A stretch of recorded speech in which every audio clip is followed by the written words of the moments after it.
Good morning and welcome to Morning Movie News, which also happens to be day 3 of this special run of all viewer question episodes, while I'm away on a personal vacation through this coming Wednesday, February 26th. So today's first viewer question comes from Slasher Fan 82324. And Slasher Fan says, "Hi Grace, I've been watching Morning Movie News for quite a while now and I love it. Awesome. I so appreciate that, Slasher Fan. Thank you. Also, this is Slasher Fan's first time asking a viewer question. Also awesome. Slasher Fan says, you've been doing videos about the characters in Guardians of the Galaxy. That's true. In case you missed it, I did a whole series spotlighting each character on the main team, just so you could become familiar with them and have a reference point when you first start to see the movie, so you can jump right in. And so this made Slasher Fan have this question. So Slasher Fan says, why aren't more studios getting in on the superhero comic book film craze by acquiring rights to previously unadapted material, or even better, creating their own original superhero franchises? Thank you. All right, thank you, Slasher Fan. I think this is a great question. I saw a couple of people favorite it when you asked it when I was going through the comment section, and I think it's a very good question, and I think it speaks to how Hollywood does business on a whole, which is another reason that I picked it. All right, so first off, as I've discussed a couple of times here on the show, Hollywood is extremely risk averse. So while they could create an original character, they are very reluctant to do so because they would love to be able to point to a fan base that already exists. They like to assume those people will show up. They don't always show up though, which is funny. Think of Scott Pilgrim. That viewer base did not show up for that movie. And also, but when they go to their higher ups and they go to the stockholders, for instance, for the studios, they like to be able to say, well, we're adapting a very popular group of novels or comics, and so we think that it gives it odds are in its favor that it will be a successful group of movies. Now, the funny thing about this is that the comic book business, for instance, has been able to use this against Hollywood. And I think Hollywood has been burned a few times because of that. And basically, agents will go to Hollywood and they'll say, hey, look, this is a comic book. I can put down a printed material in front of you. It's tangible. You can flip through it. Why don't you adapt it to become a movie? And I think that Hollywood is unaware of how the comic book, publishing universe works, and that, there's the major publishers, then there's, of course, Image, which is really leading a revolution inside the comic book business right now, and then there's, like, Boom and Dark Horse, Dynamite, I guess, to some degree. But, also you can self-publish a comic, and there are some very small publishers that, make the effort to get their comic out into stores as a hard copy, but just because something's been published as a comic doesn't mean it has any fan base at all. So I think that initially Hollywood agents and development executives were unaware of this. So they just saw a printed comic and were like, great, and they snapped up a bunch of material, but no fan base exists for it. So that might have resulted in a few things that didn't work out, or maybe when they started to do the research or the market research, they were like, nobody likes this.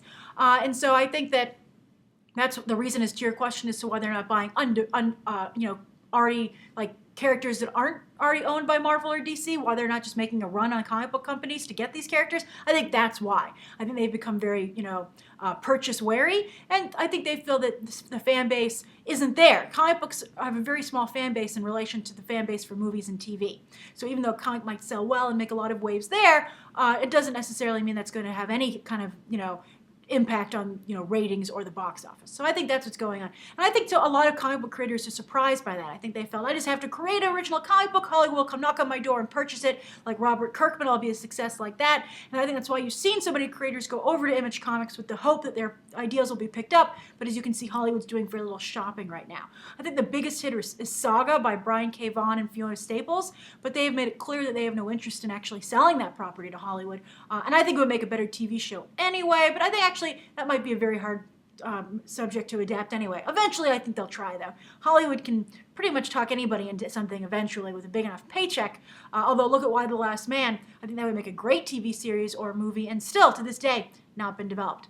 Fables is only now, and those are big properties with big, publishers behind them, and therefore big studios because of the deals that were made there. But anyway, that's why they're not buying the lesser-known characters. Now, Slasher Fan, as for creating a new character, they did do that with Chronicle. I was really impressed with Chronicle. I thought Josh Trank did a phenomenal job with what he did there by establishing characters that I felt were fresh and new, but yet, in my mind, drew very heavily on the archetypes that we know from comics. You had I was getting strong Superman vibes from, the lead there. I thought Dane DeHaan was a little like, almost a little Lex Luthor-y or Magneto-like. That dynamic was there. And I was very excited with the way Josh Trank was able to modernize it, make it accessible, low budget, and great origin story that I think a lot of us wanted to see continue. But Josh Trank has been documented in the media. They picked him up to go for Fantastic Four, but the reason they haven't made any more Chronicles is because he was really unhappy with the direction the studio wanted to go in. And that's another problem with these original ideas. In a comic book, luckily the creators, the creative people, not just the creators of the comic, but the creative people working on the film can point to canon and say, well, this is what fans are expecting. They're expecting to see this happen. We need to take the characters to this place to satisfy all these people who already bought tickets. So the studios go, okay. But when you have an original idea where no backstory has been established and there's no direction direction has not been established, the studios can get really interfere and try and make what they think should happen. And that's what happened to Chronicle. That's why you're not going to see a Chronicle 2, because Josh Trank and the studio just could not reconcile on an idea of where to take it. So that's another scary area. There's no skeleton already in place to go with. Although on The Walking Dead, that hasn't stopped that show from deviating, from what I hear, significantly from the source material. But fans seem happy because I guess the creative integrity is there. But that's why you're seeing that. Even though these comic books are very popular, Hollywood is just, I guess at the end it really does boil down to they're very risk averse. And also I think that, they're risk averse in creating a new material and also where to take that material once it's established. They're really a bunch of chickens over there, right? I mean, come on. I mean, they can make great comics in the first place and write great books. Why can't they tell great movies? And they have in the past. Star Wars obviously is an original idea. Indiana Jones, I guess George Lucas, for all the slack we give him, did a very good job establishing new mythology quite successfully to boot. All right, so that's the first question. The second question comes from Bo. And Bo says, hi Grace, question. What do you think the chances are that January and February will become popular months for bigger films like 300, Alice in Wonderland, Hunger Games did for March, and Twilight did for November? He's talking about the fact that those were originally not big months for moviegoing, but those films were so successful during those months that Hollywood has now made those breeding grounds for blockbusters. So Bo says, I feel like there used to be only a couple of big months a year for big movies. That's true, the summer, but the trend seems to be expanding. Could the usually quiet beginnings of the year, January and February, as he said, become a future place for big films? Or do you think that Hollywood will try to reserve that time for Oscar nominees? So let me explain what Bo is talking about here. Traditionally, one of the reasons you see very few films hit theaters in January and February, and the reason it's become kind of well known for a dumping ground for not the greatest movies, is because Hollywood likes to reserve that time for their films that they released in December, often in just a few theaters to qualify for the Oscars, to pick up their audience there, because the momentum is gained from all the supposed wins they're supposed to get with the Golden Globes, the SAG Awards, and the Oscars. Of course, American Hustle is benefiting from that right now. And Wolf of Wall Street, too. Those are two of the best, they have the longest legs as far as awards contenders go. And both have passed $100 million at the box office domestically. So that's usually what Hollywood is like to use January and February for. However, I will point out, though, Bo, that there are two major holiday 3-day weekends there, Martin Luther King Jr. weekend and President's Day weekend, which this year is coupled with Valentine's Day, which are big movie weekends, and you do see some, potential or small blockbusters come out there. There's RoboCop trying to capitalize on this weekend. Lego Movie got out ahead. It's doing very well. It's the big President's Day winner, even though it came out the week before. And then, of course, Ride Along did very well during the Martin Luther King Jr. weekend. That was a big hit. And so that was a good, solid launch. But again, it wasn't like a Thor or a Frozen, which you saw in November this year. Or Hunger Games, which moved from its March spot to take that Twilight spot. That's why Hunger Games, all the future Hunger Games movies will come out in November, interestingly. But the first weekend, I think summer almost actually begins in the first weekend of March now. I think 300 and Alice in Wonderland created that situation. And that's where you get some of your riskier, more intellectual blockbusters, as I said before. Whereas the big traditional blockbusters now start the first weekend of May. And I feel almost by the time you get to July, 4th of July weekend I think is the last weekend for that, before you start moving into again, riskier fare in July and August. Some blockbusters come out in July, but I think audiences are suffering from blockbuster fatigue at that point. And so you see, Dark Knight, obviously, there's a big movie there, Man of Steel, although I think Man of Steel did suffer from blockbuster fatigue a little bit. That's what happened. I think it's partially responsible for their lower numbers than they expected. But I think that while there can be an exception to the norm, I do think that because so many movies come out so quickly these days and the release schedule is so crowded and audiences just feel inundated with blockbusters, they do need a little bit of a breather in July before they get to the more interesting August offerings like Kick-Ass or The Expendables. So anyway, January, I think eventually all these weekends will have big movies because Hollywood is moving towards the blockbuster business. They make very few small films. Even some of their Oscar contenders now are becoming bigger movies. Wolf of Wall Street is that's by no means a small movie. So I think as Hollywood moves to the blockbuster business model, leaving the small scale storytelling to television, they're going to need obviously more weekends to show these movies. So it'll be interesting to see if the release schedule does change with that. All right, so that's the answer to I think it's possible, Bo. I haven't seen it yet, but I think they're going to run out of space. We're going to need a bigger road, a lot more road, or where we're going, we don't need roads. That's my lame Back to the Future reference. All right, so that's the second question. The third question of the day comes from Hernan Frankjob. I'm sorry, Hernan, you're such a frequent commenter, I feel bad I can't pronounce your name.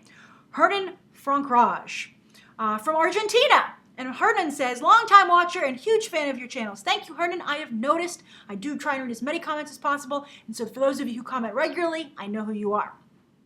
And I appreciate it. So Hernan says, question. Why do blockbuster films sometimes have premieres in other countries? And how do they decide which country to do them? For example, it was quite a shock that Tom Cruise came to do the Oblivion premiere in Argentina. Excellent question, Hernan. And I think as Hollywood becomes more of a global business, movie making becomes more of a global business, you see these premieres. So but it's not just, the situation is they aren't moving their premieres out of the United States, they're having multiple premieres. So the example I wanted to use was The Hunger Games Catching Fire, which really stepped up its global footprint for the second film. And as a result, it's done much better overseas, and therefore has had a much bigger box office haul for the second film because they were very savvy about getting international audiences in. Now, the reason you have a premiere, even in the United States, any country, is to drum up publicity. You have all the photos that are going to come of your stars and their fashions. You're going to have the interviews on the carpet, both print and video. Those are going to go everywhere. So it's really just to saturate the media with coverage of your film. Because there's the review, you don't know how that's going to go. This is just talking about your movie as an event. And it's a lot of fanfare, and everyone's like, oh, the movie's coming out, it's a big deal. All right, so The Hunger Games, they had a ton of premieres. They had their LA premiere, they had their New York premiere, those are the two US premieres they had. But actually, the first premiere for the film was over in London in the UK, because that's where the movie opened first. That also dictates when they have their premieres, Hernan, because they want to have that deluge of publicity hit just when the movie's going to open to try and up the box office debut, which itself will get headlines. So it's almost like a domino effect. So they're going around as the movie opens, they're having premieres to get that media attention. So the Hunger Games Catching Fire had LA, New York City, London, then they went on to Paris, to Rome, to Madrid, to Berlin, and they got all those major markets. I think it's interesting that the Hunger Games did not have an Asian premiere, in Japan, China, or South Korea. That is a huge movie market. So Hunger Games, obviously you would think would want to register there. Europe is obviously big, but, Asia has become second to the United States. So you do, like for instance, all the Marvel movies have premieres, and particularly Iron Man have premieres in Asia. And I think that's really crucial to their success. But then also, something else I wanted to point out is that The Hunger Games Catching Fire also had a premiere in Canada. But interestingly, only Sam Claflin, a.k.a. Finnick Odair, and Jenna Malone, oh my God, I can't believe I don't remember her character's name. Oh, I'm so sorry. I know she has a lot of fans.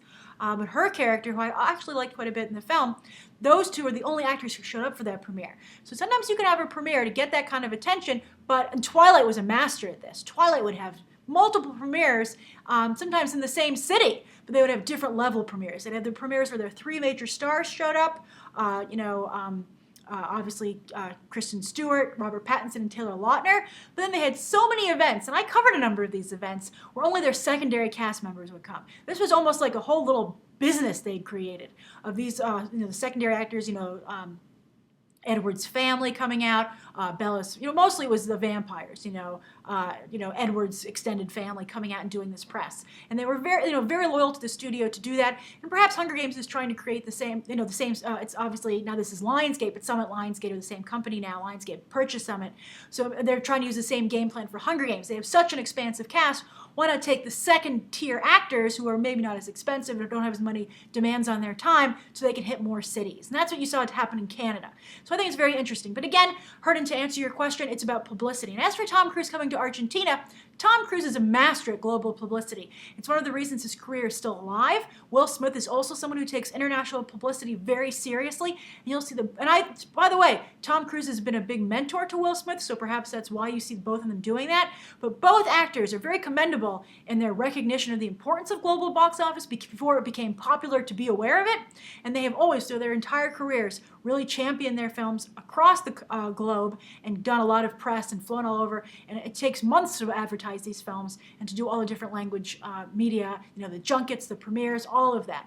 And Tom Cruise is, for what might be going on in his personal life, and he's always been a good businessman, though, he's been great at that. So, and as you can see, he hit Argentina. And I think that's fantastic, and I'm glad that hit home for you with the film. And maybe, I'd be curious, Hernan, did it make you more favorable towards the movie when you saw it? I had a lot of problems with Oblivion.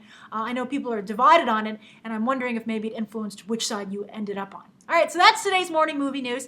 Thank you to everybody who asked questions for this big, long run of viewer questions, and I hope you'll tune in on Monday to see if your question is answered then. Thanks for watching. Bye.